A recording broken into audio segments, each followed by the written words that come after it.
Stand by for my spoiler-free review of the new J.K. Rowling film, Fantastic Beasts and Where to Find Them, coming right up.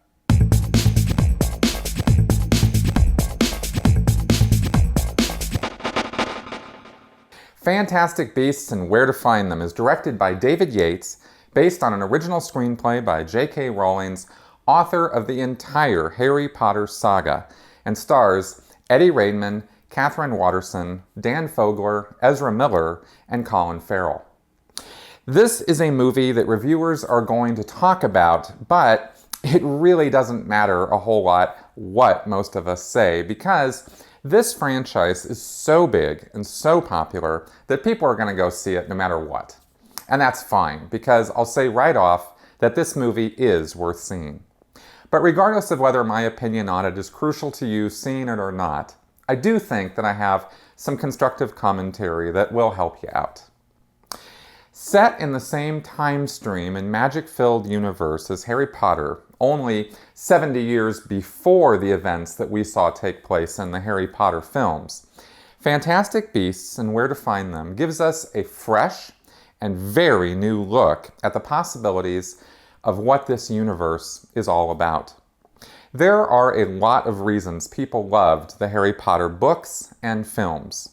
They were straight-up adventure fantasy stories which had a likable but troubled young man and his friends faced with an array of adversaries and allies, a hero's journey of courage, growth, love, and hate, which finally led up to Harry having to deal with his own personal demons in ways none of us really saw coming at the beginning of the story. The books were a feat in themselves, telling this story across 7 large volumes, which is no easy feat. These spawned 8 separate movies, which had their ups and downs in terms of movie magic, but which kept us interested, enchanted, horrified, and delighted all the way to the very last scene. Yet across that entire cinematic stretch, we actually got to see very little of the big wide world outside of Hogwarts School of Magic and a couple of the key locations of the magic world in England, such as the Ministry of Magic, the Prison of Azkaban, and Diagon Alley. Being so keenly focused on Harry and his story left a lot of untapped potential in this world, and it's no mystery why J.K. Rowling would be itching to return to her creation and show us so much more to see. On that note, Rowling shakes things up by taking us not only outside of Hogwarts entirely, but to a totally different country. Fantastic Beasts and Where to Find Them begins and ends wholly in New York City during the Prohibition era. The wizarding world here is similar to what we've seen already, yet like so many things between England and the US, it's the little things that can make such a big difference.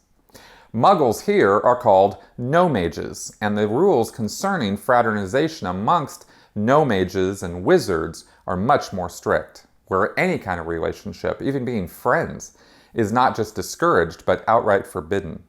Of course, what is not any different at all is that no-mages must not be allowed to know about the magic world, and great pains are taken to ensure this is enforced. So when Eddie Redmayne's character, Newt Scamander, shows up relatively unannounced with a suitcase stuffed with magical creatures, some of whom don't like being kept locked up, things get pretty interesting pretty fast. If you've seen even one commercial or trailer for this movie, you already know more than what I've said story-wise, so I'm not going to comment on it any further because I really don't want to spoil anything for you. Eddie Redmayne's character is played very low-key at the beginning, almost as an introvert. At first, I couldn't quite get what this was all about until you find out that he's actually a bit of a misanthrope and prefers his fantastic beasts to the company of people, and then you start to understand where he's coming from. There's obviously a whole backstory to Newt Scamander, which is only hinted at here and there, perhaps setting up future reveals in the sequels, and perhaps not. While we know that this movie is envisioned as the first of a 5-part story, it's not clear that Newt is going to continue to be the main protagonist. There's an antagonist set up in this movie with a surprise cameo at the end, which you really don't want to spoil for yourself, and the promise of even bigger things to come in the sequels. Fantastic Beasts and Where to Find Them is a book, but that book is not this story. It was a property written by Rowling back in 2001, which is written as though by Newt Scamander and talks about some of the magical creatures which inhabit the Harry Potter world. The author bio in this book talks about him having gone to Hogwarts and been sorted into Hufflepuff and various other things about his life. But I can tell you that this is not straight canon, because there are some key changes made to his character's past in this movie. In regards to the story of this movie, Rowling does some pretty original stuff. And this is not just a straight hero-villain story with some wild creatures flying around. Nor is it just a setup for the next 4 movies, which I really liked. Whether another movie gets made or not, Fantastic Beasts stands on its own as a complete story. And while it's clear that there are tons of potential to go down on, there are no cliffhangers or loose threads leaving you hanging. And also, in terms of story, something else I really appreciated was that Rowling avoids a lot of cliches and standard tropes, or at least plays with them enough that she brings something new to the table. For example, Dan Fogler plays a no-mage named Jacob Kowalski, a World War I vet who is just trying to get by and open up a bakery, but who crosses paths early on with Scamander and ends up being sucked into his vortex of trouble with these beasts getting loose.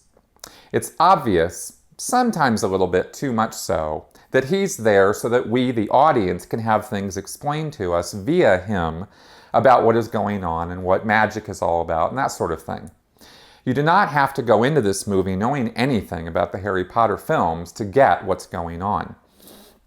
But where Kowalski could have just been a bumbling sidekick there for comic relief and exposition, he instead is actually a wholly realized character himself, and you find yourself just as much rooting for him as you are for Newt and the others. David Yates directed the last 4 Harry Potter films and apparently is signed on for all of these new ones. He certainly knows his way around the magic universe, and his directing is competent despite a few minor cinematic or editing flaws here and there. In terms of visual effects, I will gripe that the CGI is a bit too intense and obvious, especially with a few of the creatures and some of the wilder scenes of magical devastation. It would have been good if they had spent just a bit more time on some of the visual details, because I really wanted to believe that these creatures existed, but I never really did.